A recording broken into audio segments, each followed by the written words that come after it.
It's time to talk Blue Bombers. That's right, Lake Placid High School. The high school we know today was built in 1922. By 1934, they only had the north wing done. This right here is a postcard. Down below, you can see they made the words Lake Placid. Lake Placid has hosted two Olympics, the 1932 Olympics, which was the third Winter Olympics, and the 1980 Winter Olympics, which was the 13th Winter Olympics. The opening and closing ceremonies of the 1932 Winter Olympics were held near the high school, as well as the speed skating tournaments. The high school was shut down and used as changing rooms for the athletes and staff. Also, during the 1932 Olympics at this location, you could have seen cross country, dog racing, which was just a demonstration, and some hockey matches. The USA was dominant for speed skating. Jack Shea won gold for the 500 and 1,500, and Irving Jetty won gold for the 5,000 and 10,000 meter relay.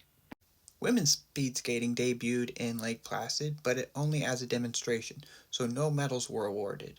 Canada and the US were the only participating nations, and in total there was 10 competitors. These were the results for the 3 races. I think, if possible, these ladies still should receive their medals. Now flash forward to the 1980 Winter Olympics. Did you know that Lake Placid is the only high school in the United States with a liquor license?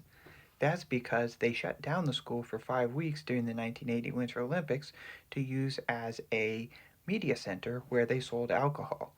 Eric Heiden, after watching the Miracle on Ice match and fueled by the USA chants, something that was popularized in the 1980s, went to win all 5 disciplines in men's speed skating, a feat he had called the Big Whoopee.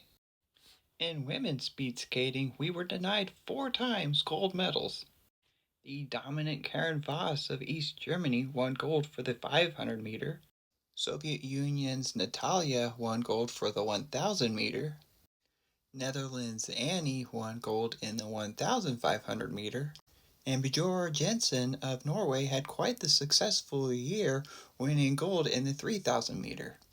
Leah Pomos-Mueller was able to win silver for the U.S. in the 500 and 1,000 meter. Beth Heiden of the U.S. was able to win bronze in the 3,000 meter.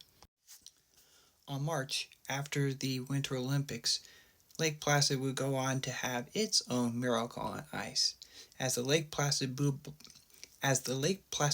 Bombers would go on to win their first ever high school state title in hockey at the Herb Brooks Arena. Just like the USA college team were the underdogs, the Lake Placid Blue Bombers were kind of underdogs too, as they were not only dealing with injuries, but they were 19 days behind due to hosting the Olympics.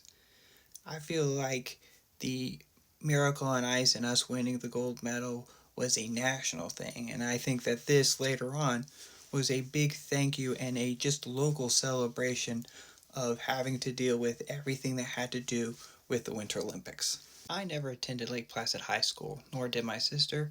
My 2 younger brothers did.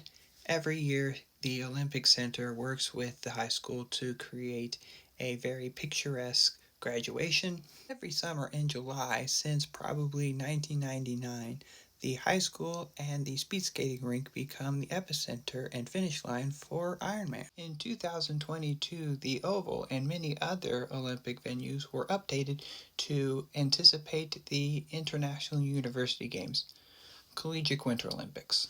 They did things like add a new building, make the rink itself refrigeratable so that it lasts longer for the season. The Lake Placid Speed Skating Oval is one of a few remaining speed skating ovals in the United States. The rink was dedicated to James C. Sheffield in 1978 by the Olympic Committee. He was the 1971 Speed Skate Hall of Famer. He is pictured right over there. The oval is open to the public to skate at certain times. At other times, the oval is open only to athletes who are practicing their speed skating. Lake Placid Skater is a great TikTok channel to get a POV of the oval.